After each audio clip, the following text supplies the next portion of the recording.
Hello there, this is Tina from Prim Heirlooms.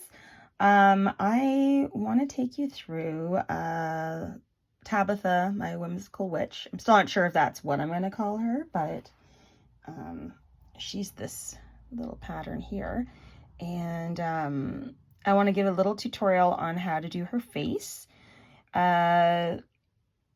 It's probably my most complex face, but I still think you can do it. And if you don't and you're frustrated, or if you can't do it, then just go on to my Etsy store and I will be selling these heads that you can focus more on the parts that you like to do of this pattern. But she's really cute and I think you should give her a try.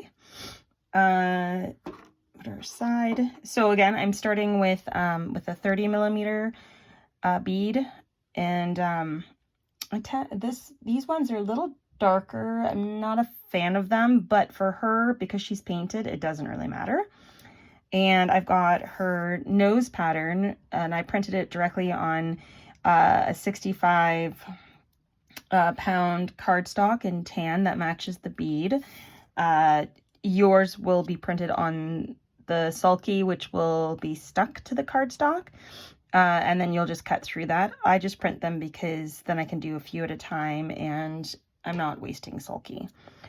So I'm just going to go ahead and start by cutting this out around the lines.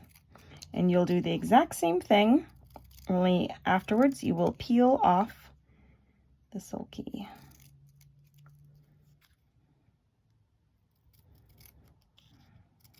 Okay, so that's the nose beginning.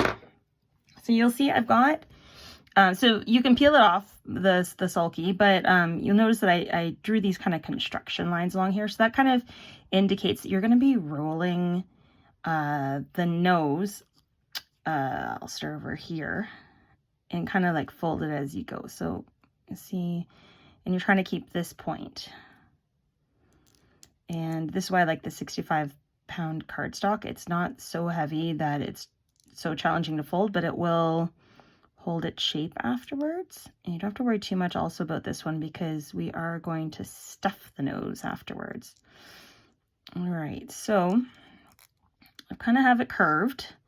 What I want to do is I want the seam to not be at the side of the nose. I want it to be more at the bottom. So I'm going to flip these two pieces so that basically your side that doesn't have the markings, it's going to be on the outside.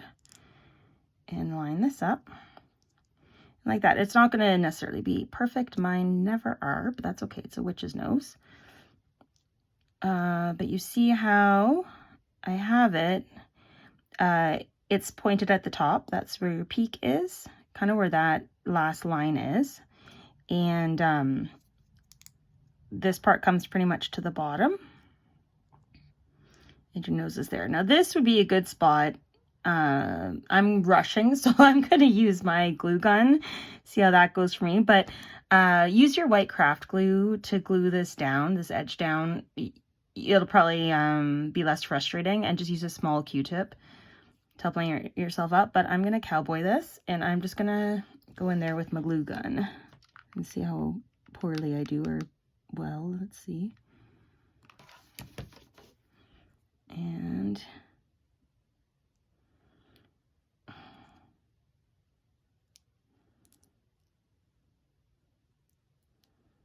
obviously you can use a glue gun too.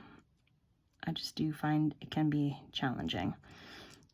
Okay, and sometimes it helps if you feel like you don't have that edge quite down, get like a long, like a crochet hook or something. See, I've got a little bit of gap there. I just throw a little more glue in there. Because if you catch it in time with the glue gun, you can always use your little finger to get the extra off before it dries. I'm going to do this. Push it down and scrape. There. Okay, pretty happy with that. And you can even use your little crochet tool to kind of open up the nose a little bit. So the next step, I'm just going to put that aside for a moment because we do need to do some construction lines on this nose. So I'm going to do a center line. And just to confirm, I'm doing this on the on the stripy side of the bead. I don't know that it really matters when I'm painting your holes at the top and at the bottom, but the markers tend to bleed if you start to do them on this side. Again, since we're painting it, it probably doesn't matter, but this is what I'm used to doing, so I'm just going to continue with that. So now that you got your center line, just so you're aware, when you put this nose on, you want the bottom of the nose to rest on that center line, and then that peak to be at the top, okay? So what also helps is if you draw a straight up and down line here, so that afterwards when you glue this into place, you know that you've got it straight, okay? So next I'm going to take a little bit of stuffing. Now I prefer either cotton or wool stuffing for this. Mine looks a little funny because it came straight off of a sheet pretty much. And I'm going to roll it in. Normally I would use my purple thing, but I don't have it up here in this room right now. So I'm just going to use this part of my turning tubes. And this may seem like a silly thing, but I find it gives it some nice structure if I fill that up with some stuffing. I'll use just one more little piece. I'm trying to avoid the stuffing popping out beyond where the nose is. If you do though, in the end, it won't be that bad. It'll still look good. Okay, so that's about as far as I want to go with it. Again, this next step, I'm sure you can use white glue. I just use the glue gun because I like fast results. I'm going to fill this with glue, and around the edge, I'm going to probably be a bit messy, and that's okay because I'm going to get rid of it afterwards. You'll see. So doing a good amount of glue. Then I'm quickly, because it is a glue gun, going to line this up and let it spill out around the edge and just hold it in place. And at this point, you really need to let that glue harden.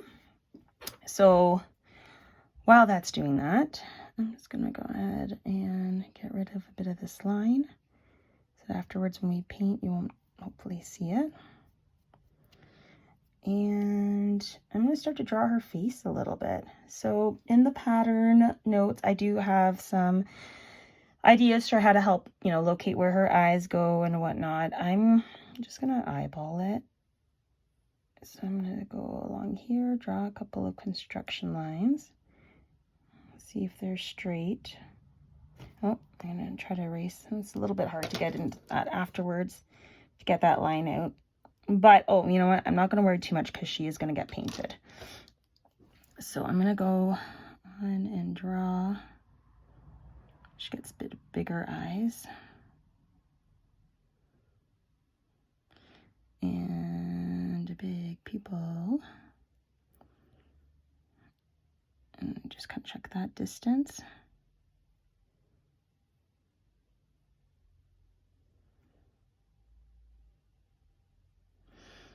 And I check, they're not, this one's a little bit bigger than this one, so I think I might fix this. This is the beauty of doing this with a pencil first, because you can make all sorts of corrections.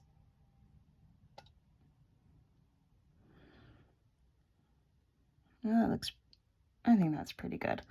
And then her eyebrows are a little freaky pointed, make her look a little mad. That's okay.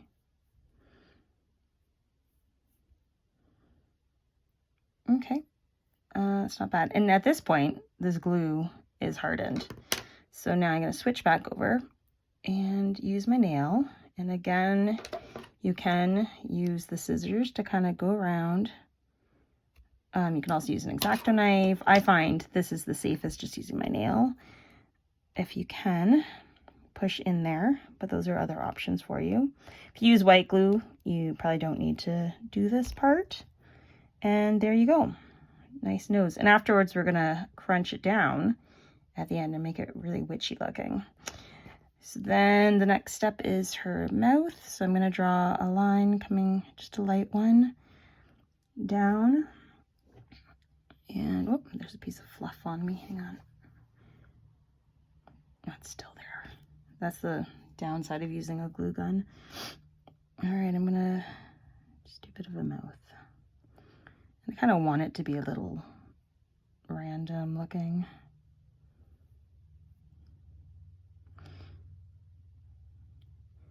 Now you can, if you find the nose gets in your way, you can draw these features first, but I find the nose really helps me locate where my center is and such, so I put up with it.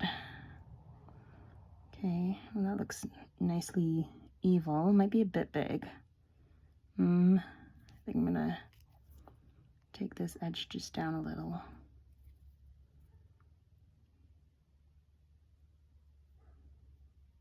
There we go. Okay, and then I'm gonna give her a couple of teeth. This one.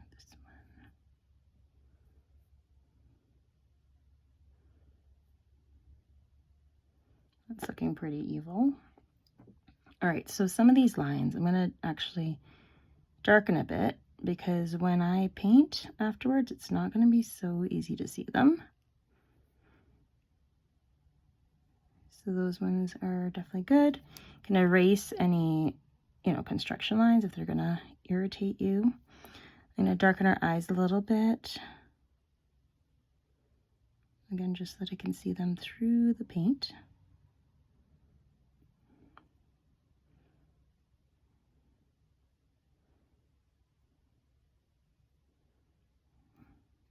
Okay, I think that is pretty good. Actually, let me just see. Yeah, I'm gonna adjust this eyebrow, sorry. I think it needs to come down just a little bit more. I don't know why I just whispered. It's still too big, hang on.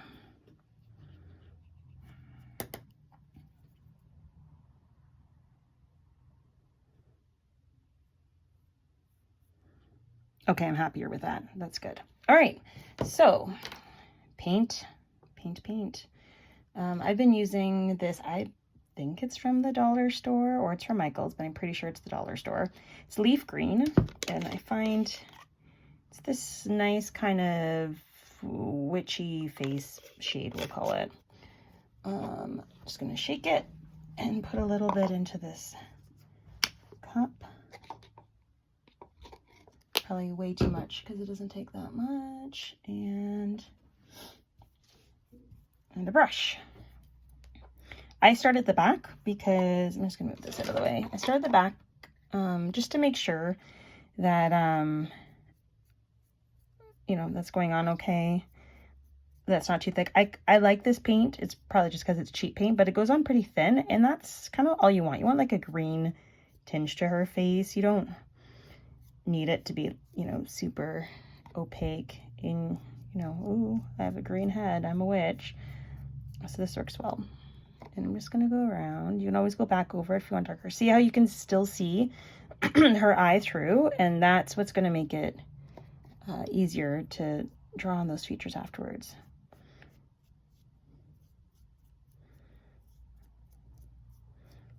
And it's very important to let everything on this head dry in between each addition of marker, paint, whatever else. I'm just gonna back over her a little bit. She's looking pretty good. I got paint on my hands, but it's not a big deal. Okay, don't worry too much about the back. It's all gonna be covered in hair eventually anyways. All right, so that is step one. I'm gonna put her down, and I'm gonna pause this video, and I'm gonna come back when she's dry and ready to move on.